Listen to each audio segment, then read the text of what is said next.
Diego Zardaneta, our brilliant guitarist and comrade in the labor movement. He's from Mexico City and not only a great guitarist but an ethnomusicologist and very talented in many ways. The people made such a beautiful flyer, I thought it would be a good idea to frame the flyer and give a copy to Diego and a copy to Joe and Helena. So I'd like to give Diego his copy now, and we'll... Thank you. We're in your hands, Maestro. Okay. Thank you. Thank you so much. I'll play a couple melodies and my guitar. This melody, this is for the children's choir and the children. Okay.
I have the honor to introduce our two authors.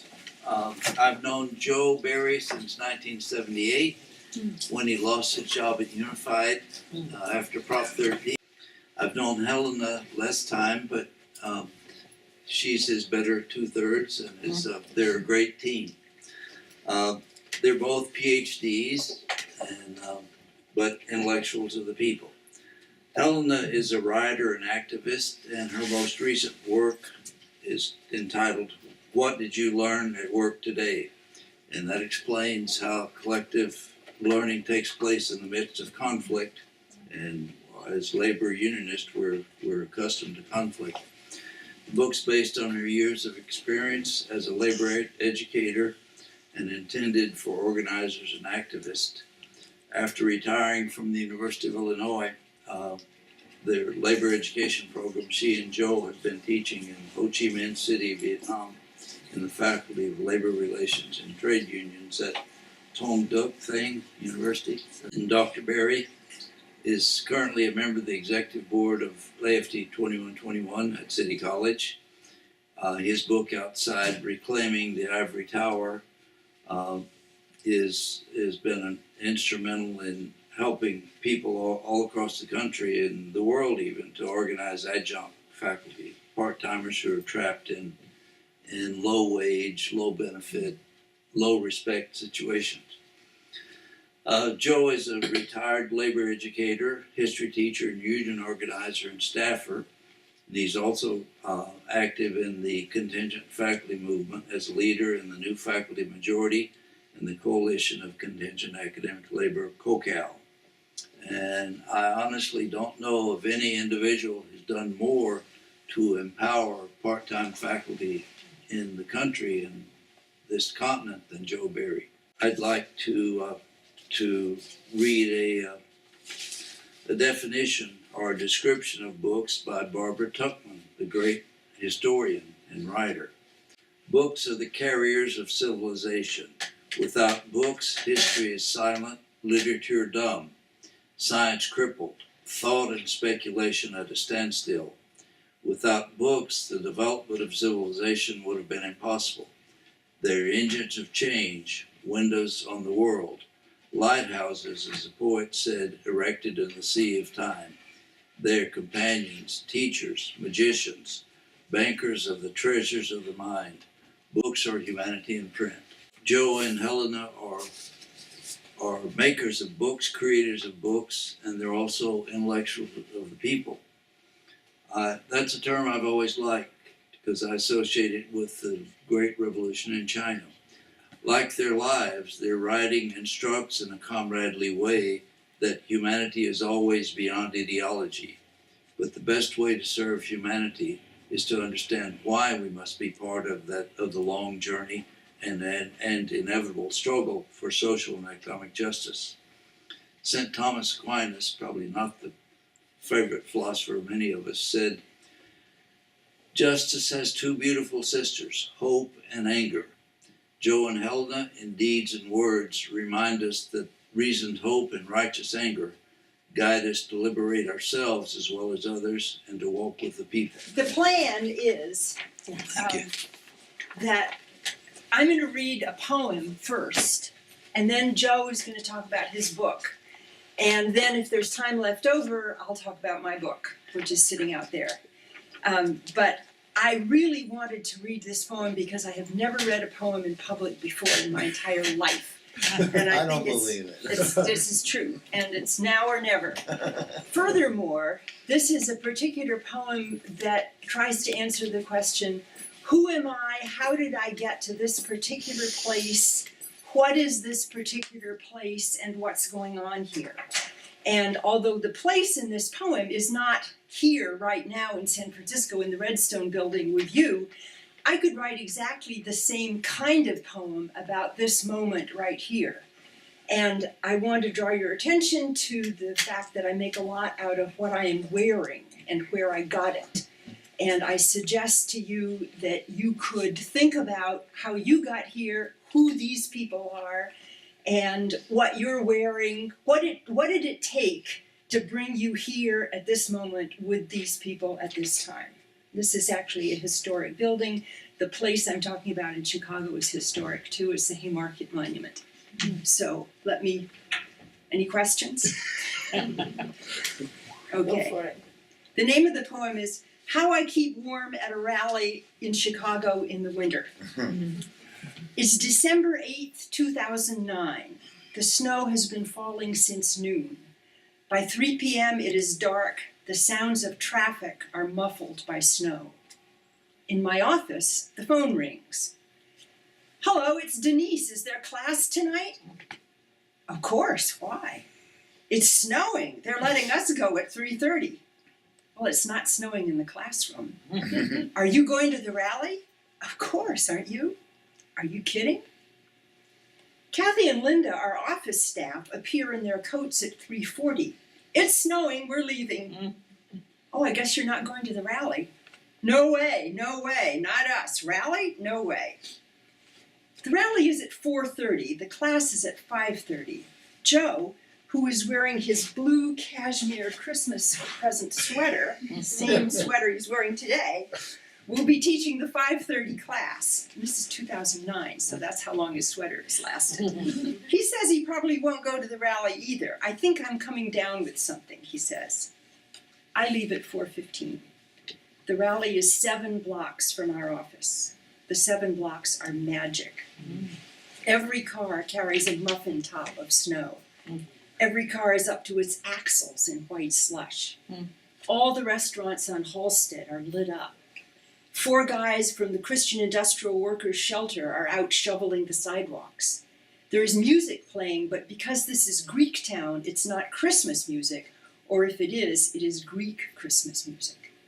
Red and blue and green sparkly lights, including the lights of many fire trucks and many, many ambulances, cast beautiful glows upward into the soft air, down through which an infinite number of glittering white snowflakes drift gently. I cross over the I-90-94 bridge at Monroe and stop to admire through the snowflakes the river of beautiful red taillights of commuters on their way to the north suburbs and the river of beautiful diamond yellow headlights of commuters on their way to the south and west suburbs.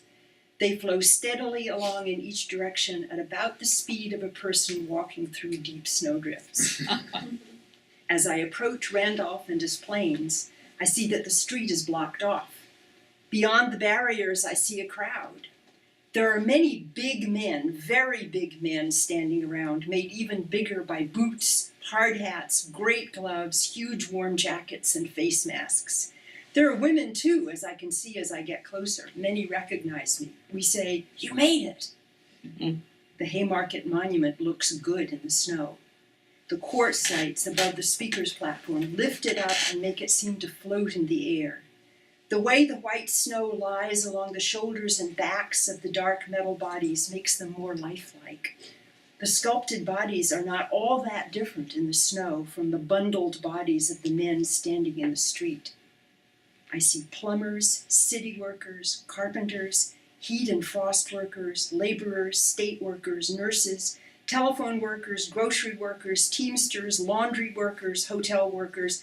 There are a lot of good people here, and some are my friends. Franklin Rosemont, the wobbly historian, is here with his wife Penny. My friend Tom Gradle is here because he is working on a project for the steelworkers, and one of the speakers, James, is expected to mention it. 6 women from the teachers, all wearing full-length fur coats, let me take their picture with their signs. It's International Human Rights Day, and this is a workers' rights rally. James, Dennis, Margaret, Tim, and 2 workers who have been fired for organizing make short speeches while the snow falls. People cheer. Here is how I keep warm on a night like this. Blue and white sweater, purchased approximately June 1986 at a tent market in northeast Iceland for $30. Wow. Given first to my father, who wouldn't wear it, reclaimed about 1987. Thick black and purple 2-ply plush mittens, given to me by daughter Gabi when we moved to Iowa in 95. Gray pile jacket with zipper pockets, left in Berkeley House by Adrian, strange fellow from New Zealand, friend of Gabi who left a lot of other stuff there, approximately 1999. Items in pocket, cell phone, iPod, gift from son Jake, digital camera, Kleenex. Black Gore-Tex pants with ankle zippers, gift from husband Joe in 2000, intended for bike riding, but excellent over jeans for walking to work. Large plastic-bottomed slip-on shoes with suede tops, elastic at ankles, keeps the snow out, lined with shearling lamb, buckle under chin, good for slippery sidewalks, $24 in Champaign, Illinois, about 2001. leather pilot's hat lined with shearling lamb, buckle under chin, bought in 2003 at Pike's Market in Seattle for $69. Very warm, good for holding iPod earplugs in place, bad for haircut, gift of Joe. Paisley wool shawl, 6 feet by 3 feet, red, ochre, olive, extremely beautiful, on loan from Gabi, unfortunately went through the wash. The point is that you cannot simply go out on a night like this and buy an outfit. The components of what keeps me warm have been collected over many years, tested, exchanged, repurposed, matched, and adapted. They come from many sources. They are put to uses for which they were not originally intended. Like this crowd, which has increased to about 150, someone near me is counting, a good winter outfit takes a lot of organizing, a lot of seeing possibilities, salvaging what might have gone unappreciated, breaking a few rules, putting things together that don't belong together. Here where we stand under the twinkling, drifting snow, Haymarket has taken over 120 years to get a monument so that people could say, meet me at the Haymarket Monument. It took 120 years, but now we can. And now that we're here, the snow takes center stage. It's joyful. It's beautiful. 150 is not a lot of people. Denise isn't here. Kathy and Linda aren't here. Joe isn't here. But the people who are here are glad to see each other, and I'm warm.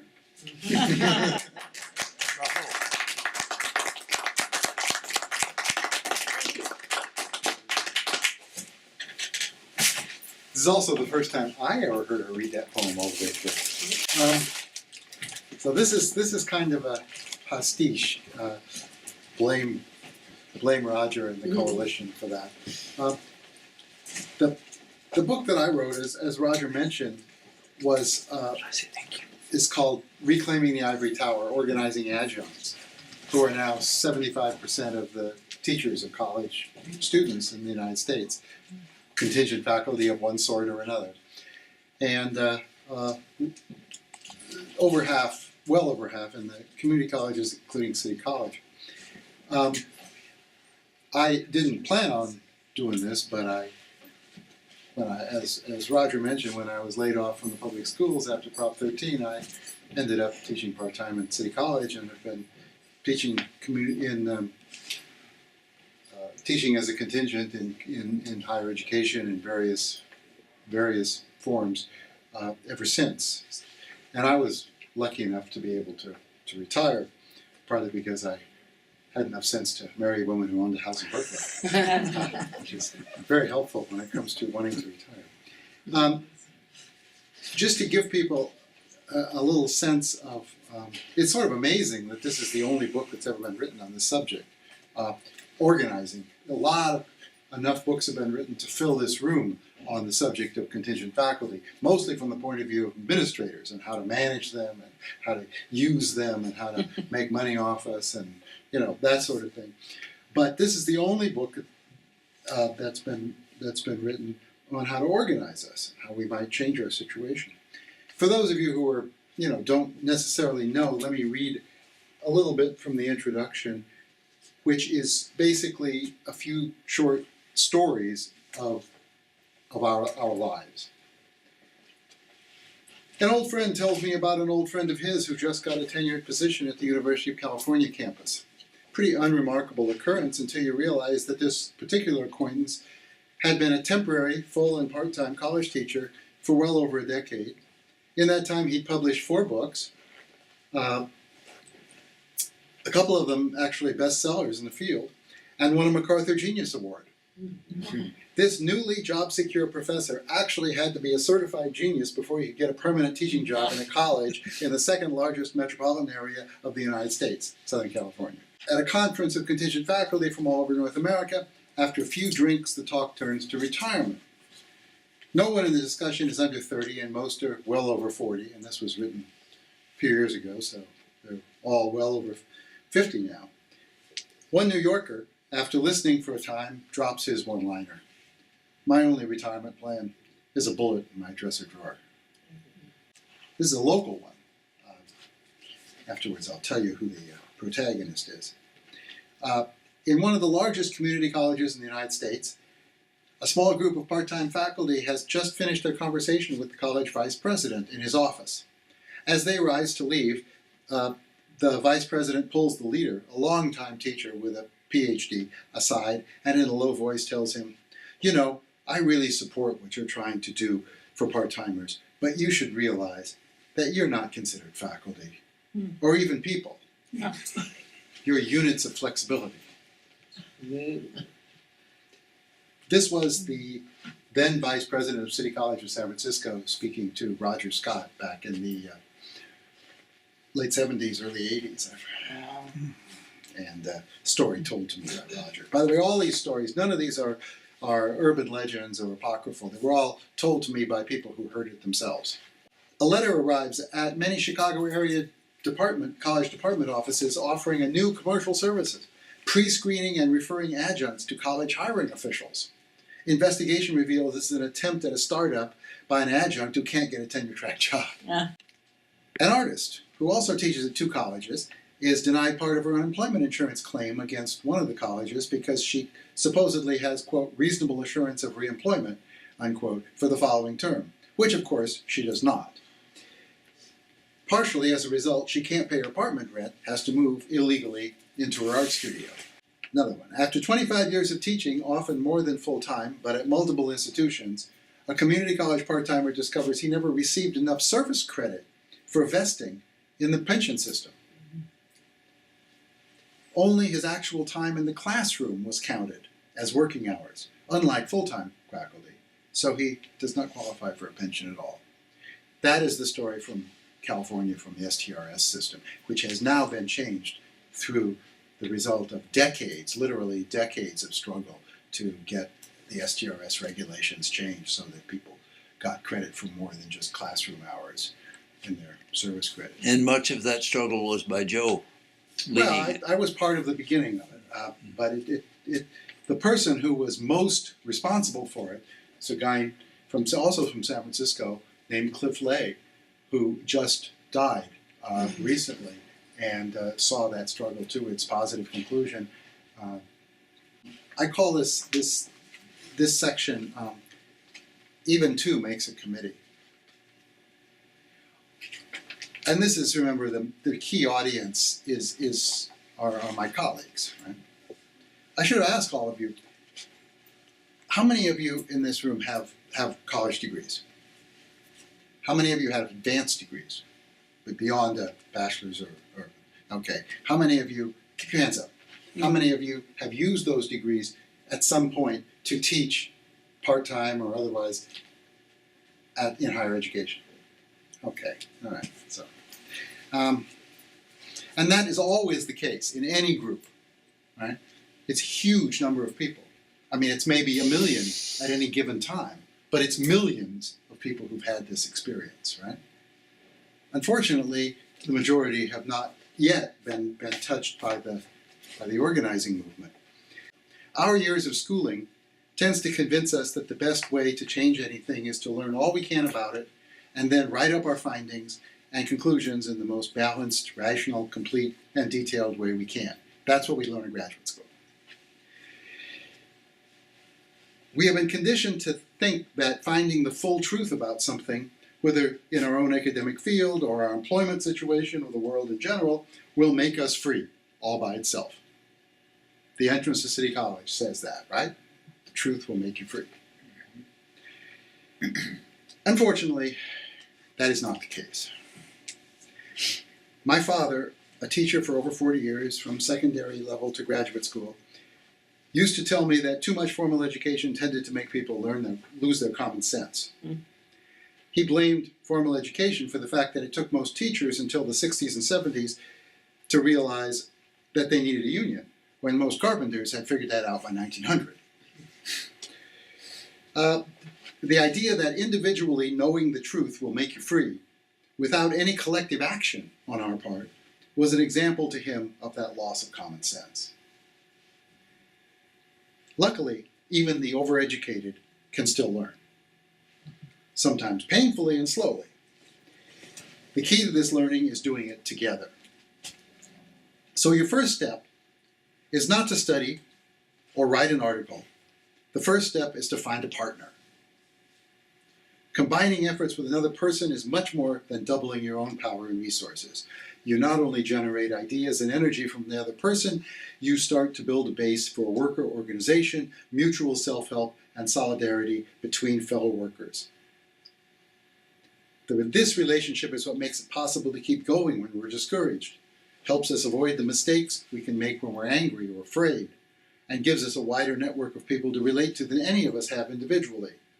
The second step is to form a committee, even if it's only a committee of 2. The failure of many of our colleagues to understand this is one reason why more has been written about our situation than has been done to change it. Helena, my spouse and non-tenure track faculty colleague, likes to tell the story of how after she got actively involved in her AFT local at a California community college part-time English teacher, Peralta, across the bay, she was told by one of her mentors, writing is not organizing. It took a while for her to figure out what that meant, but she came to embrace it. Of course, we need to write. Articles, newsletters, books, leaflets, picket signs, emails, contracts, grievances, even manifestos. But what moves people into action isn't writing, but the communication that builds relationships and makes information meaningful. Writing is part of that communication, but not the only part. And in seeking a partner, you may find some surprises. You might find that the person who complains the most may not be willing to do anything. You may find that your closest friend is not willing to take this step. You may find your first partner sitting at the desk next to you in the gang office, or across the campus in another department. You may find her when she asks provocative or brave questions at a meeting called by the administration, or a faculty development function. You may find him through a letter to the editor in the school newspaper, or through a friend who's themselves afraid to act, but gives you a tip that so-and-so is talking some of the same crazy ideas you are over in the business department. There may be tenure-track faculty member who slips you a note telling you that Cynthia over in biology or theater was asking questions about what rights we might have as adjuncts. A contingent colleague may also work at a nearby unionized college and be interested in organizing. The key is to find someone to start. Now you have a committee. You can start to plan how to move, which means finding other people, developing issues, and educating yourself. And I would argue that that process is the essence of a union, of any union. Not the structure, not the treasury, not the recognition by the employer, not the contract. That relationship of solidarity and a willingness to stand up for each other. That's the kernel of any workers' organization, trade union in particular. Amen. Thank you. Thanks.